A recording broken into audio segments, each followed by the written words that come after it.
WCBI News at 10 starts now. Thanks for staying up late with us tonight. Republican Lieutenant Governor Tate Reeves officially kicks off his campaign for governor. Reeves held a rally at his family's business in Pearl. His speech focused on growing the economy, education, infrastructure, and health care.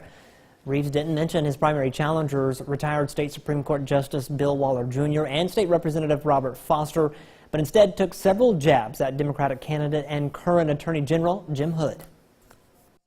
Focused on, as was once said, the main thing is to keep the main thing.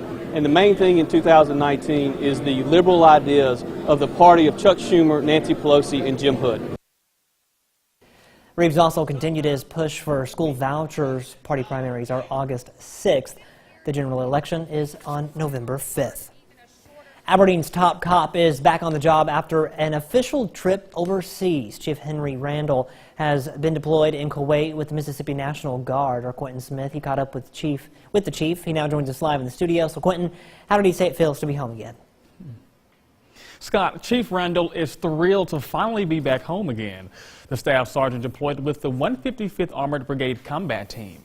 After protecting his country for the past year, Randall is now swapping his Army rings for his police badge. There's a familiar laughter now echoing around the Aberdeen Police Department. If you guessed, it's that of Police Chief Henry Randall. Well, you guessed right, as the top cop is now back serving and protecting the city of Aberdeen. I'm kind of like settling in. I hadn't just really got back to my normal self. I basically just been kind of like taking it day for day, trying to feel my way back around, but it's good to be back home. Since February of 2018, up until just a few weeks ago, Randall was deployed with the Army National Guard.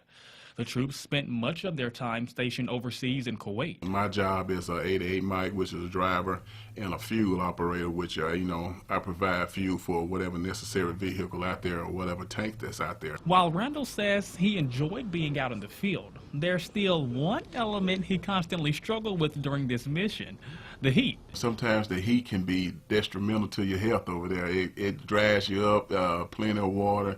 We kept hydrated, but just being away doesn't really bother me. It's just the atmosphere, So I can deal with being away. I just couldn't deal with the heat.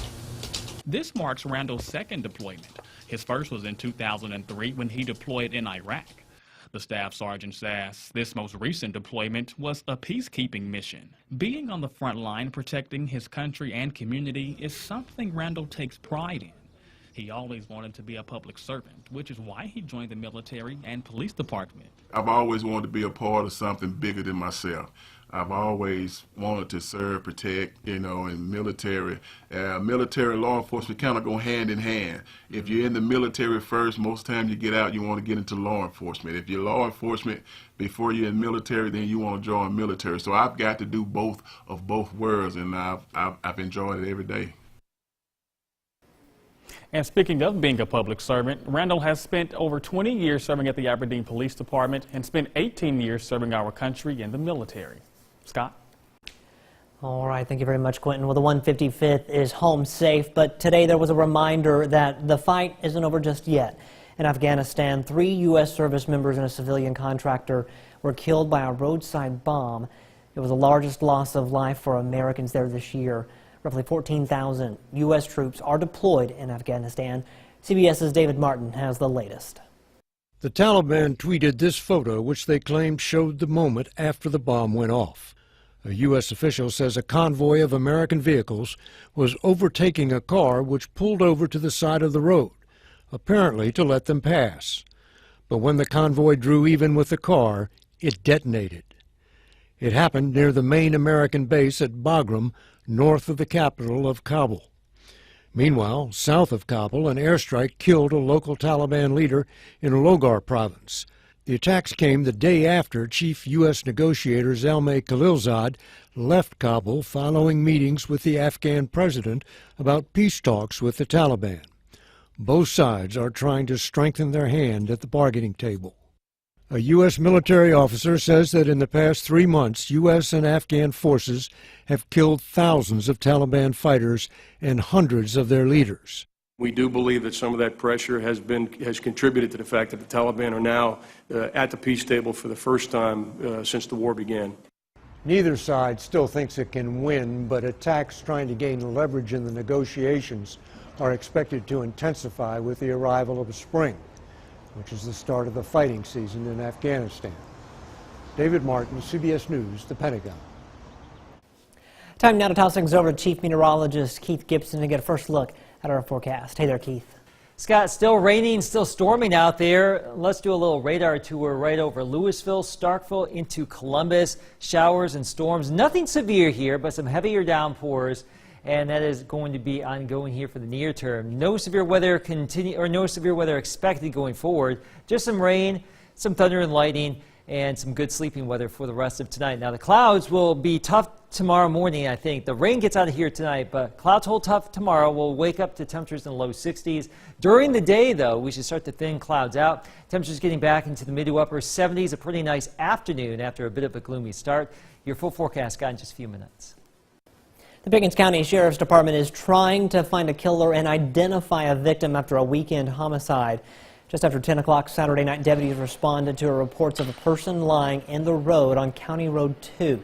They found the body of a Hispanic man. Sheriff David Abston says he had at least one gunshot wound to the upper body. There was no identification on the victim. Investigators are trying to determine if this case is related to a recent missing persons case. The body has been taken to Montgomery for an autopsy. We hope to get some more information for our investigation from the autopsy, and we are determined to solve this case and bring the perpetrators to justice.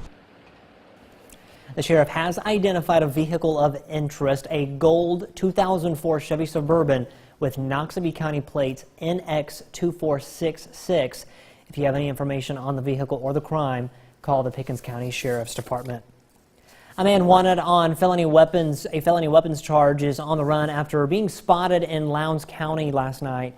Chief Deputy Greg Wright says during a traffic stop, a highway patrol trooper saw a vehicle 37-year-old Christopher Kellum was thought to be traveling in the area of Highway 45 and South Perkins Road. And when the trooper identified Kellum, he says that he ran into nearby woods.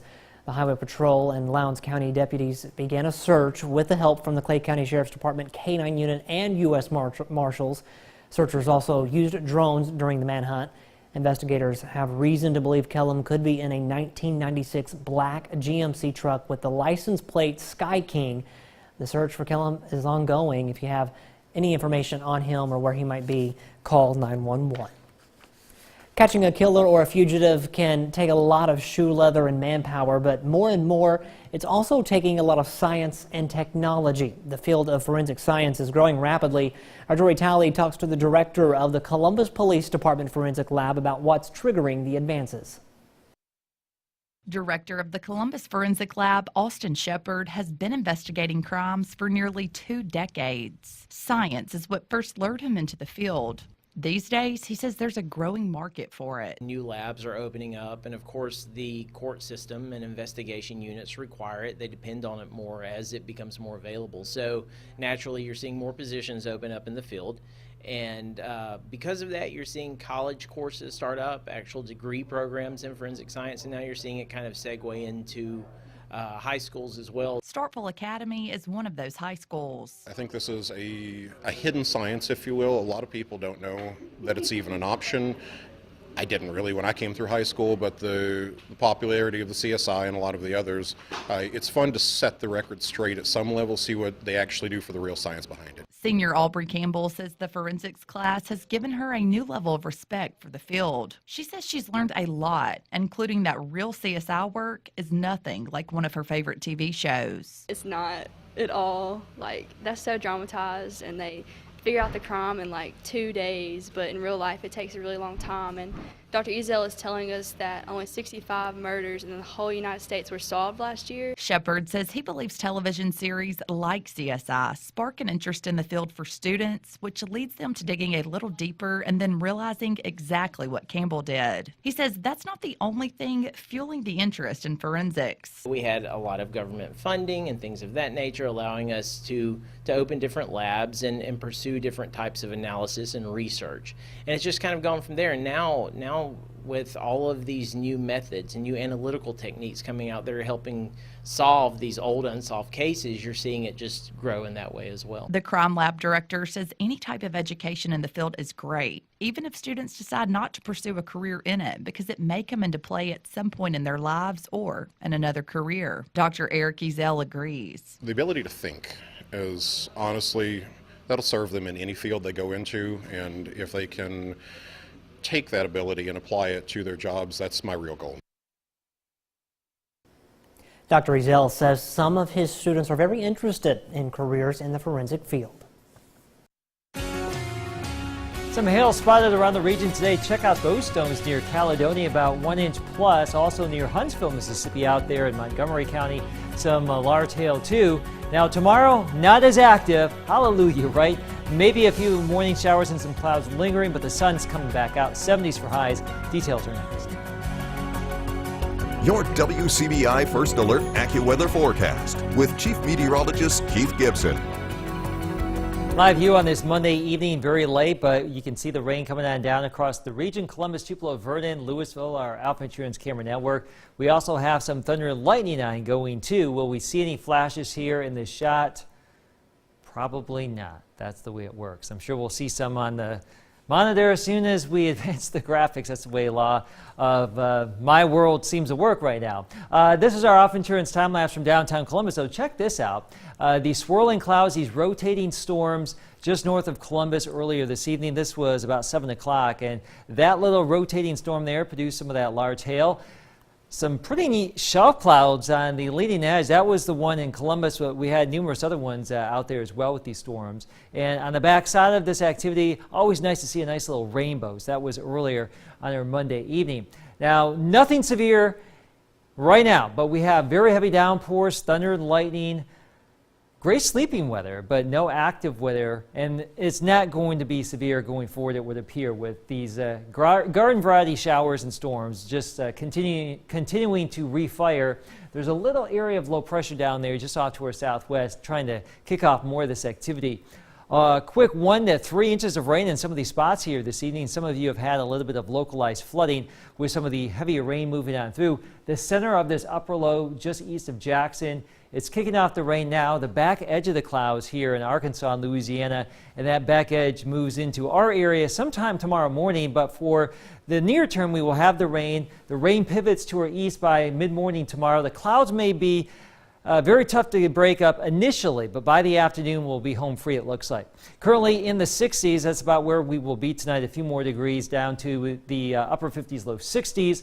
Mid to upper 70s for our Tuesday, mostly sunny in the afternoon. Again, a gloomy start, but we will moderate things as we go throughout the course of the day. A little bit drier too, northwest winds at about 5 to 15 miles per hour. Here's the big picture. That system is on the way out. So developing sun on Wednesday, mostly sunny to partly cloudy, or that was Tuesday. This is Wednesday, mostly sunny to partly cloudy.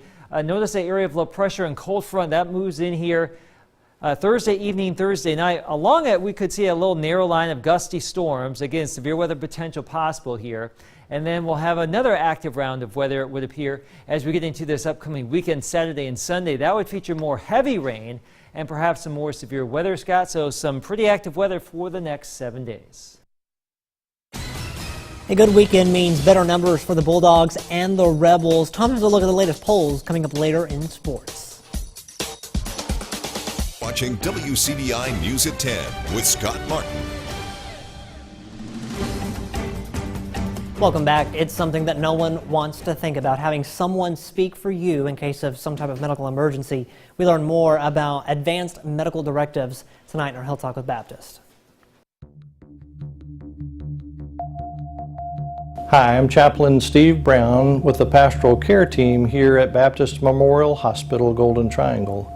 This week we will be discussing the importance of naming a surrogate decision maker and updating our living will.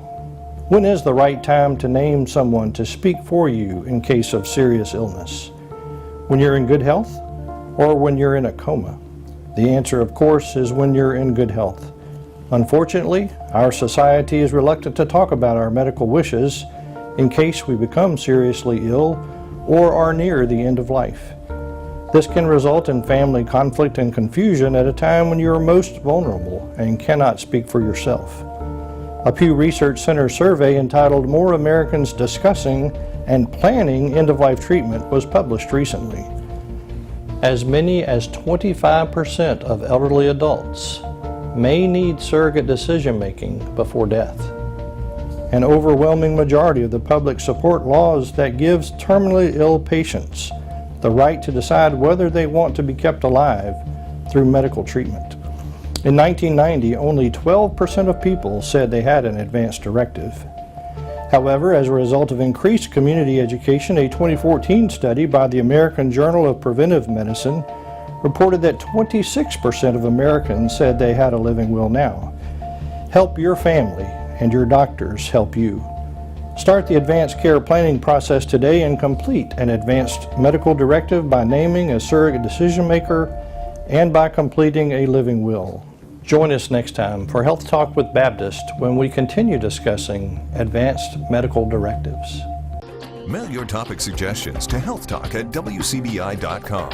Health Talk has been brought to you by Baptist Memorial Hospital Golden Triangle.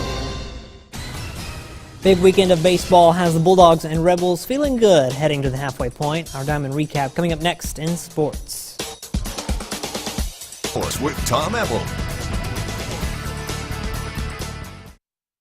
First time in school history, the Virginia Cavaliers take home the men's basketball national championship, defeating Texas Tech 85-77 in an overtime thriller. That's why you're up late with us here on WCBI. It was the ultimate redemption story. Virginia winning the title after becoming the first 1 seed to lose to a 16 seed last year. The Cavaliers' road to the title was historically nail-biting, outscoring opponents by only 45 points the entire tournament, that being the third lowest margin of victory by the victor in tournament history. Basketball is officially in the past. The diamond is all that remains. The upcoming weekend series marks the halfway point of the college baseball season for the SEC, and both the Bulldogs and Rebels picking up some momentum. Mississippi State escaping Knoxville with a series win over Tennessee this weekend, taking 2 out of 3. The Bulldogs back in the top 5 in some of the latest polls. D1 Baseball placing them at 6, as well as USA Today having the Bulldogs at 6 as well. The big question heading into Super Bulldog weekend against Alabama will be the health of JT Ginn, who was pulled after 1 inning of work on Sunday. Big-time series win over the weekend for the Ole Miss Rebels, sweeping Florida while scoring 40 runs in the 3 wins. Freshman pitcher Doug Nikhazy was named SEC Freshman of the Week. The Rebels have won every game he started this year. In the series, the Rebels as a team batted .415, and the 40 runs tied a program record for a series total that was set back in 1957. So the SEC baseball standings getting to the halfway point, still razor-thin margin. Arkansas, Ole Miss, LSU, all tied at the top at an 8-4 conference mark. Then 1 game back, Texas A&M, Mississippi State, and Auburn. A&M, that weird tie. They tied with Missouri 2 weeks ago due to travel logistics of a game that went to the 10th inning. Ole Miss with a midweek matchup with Southern Miss coming up tomorrow in Pearl before a home series against Kentucky. Mississippi State hoping South Alabama Wednesday before Super Bulldog weekend against the Crimson Tide. Fulton native and former Mississippi State Bulldog Allie McDonald setting a new career mark over the weekend. McDonald finishing tied for 6th in the ANA Inspiration at Mission Hills, the first of 5 majors on the LPGA Tour, finishing 4 under. The Itawamba AHS alumna is currently ranked 83rd on the LPGA Tour. This week brings one of the great sports spectacles in the world, the 83rd edition of the Masters at Augusta beginning on Thursday. Mike Anthony has more. It's The Masters Life with Mike Anthony. Hi, I'm Mike Anthony, and this is The Masters Life. Throughout the week, we're going to be taking you around the grounds at Augusta National Golf Club, home of the Masters, the biggest tournament on the golf calendar each and every year. And we'll be talking to some people taking in the sights and sounds, some new attendees at Augusta, some who have been coming here for a while. But before we get around to that, let's take a look at the tournament itself and the tournament field. And we'd be remiss if we didn't start that list with Tiger Woods, the biggest name in golf for 2 decades, hasn't won a major in over a decade yet. He finished last year strong. You know he's going to have all the hype, all the crowds following him. Let's see if he can put up the scores to match. Then you've got Rory McIlroy, one of the latest generation of golf stars. He's got every major under his belt except for the Masters. He's come close on a couple of occasions. Maybe this will be the week. You've got Dustin Johnson, one of the biggest hitters in the game of golf. Augusta's tough, but it can be overpowered. Maybe it's Johnson's turn to do it this week. Defending champion Patrick Reed, he came on last year, a very talented golfer. Wasn't quite sure he could go wire to wire, but he did in impressive style. He'll be looking to defend this season. There's Brooks Koepka, winner of back-to-back U.S. Opens. He's also got the latest major under his belt in the last year's PGA Championship, so he's on fire and looking for more. Phil Mickelson, getting up there in years, however, always a crowd favorite, always magic in his clubs. And then there's my personal pick for the tournament this year, Ricky Fowler, playing some of the best golf of anyone, putting it well, always important at Augusta. Well, I hope you'll join us all week for the Masters Life. We'll bring a unique perspective of the always fun Par 3 tournament. We'll talk to a first-timer at Augusta National, and we'll hear the perspective of a Masters veteran patron of more than a dozen years, as well as other fun stories from Augusta National. I'm Mike Anthony for the Masters Life. The Masters Life with Mike Anthony. WCBI coverage from Augusta National Golf Club is brought to you in part by Wade Incorporated and MSU Golf Course. Some wet weather there in Starkville. Look at the rain accumulating there on the ground. It is a wet and stormy evening. No severe weather here, but some good downpours, some thunder and lightning, and that will tend to go away later tonight. Sun returns tomorrow, but more wet weather by the weekend. All right, you said good sleeping weather, and that's what I don't know. Let's go. Let's do it. Have a good night.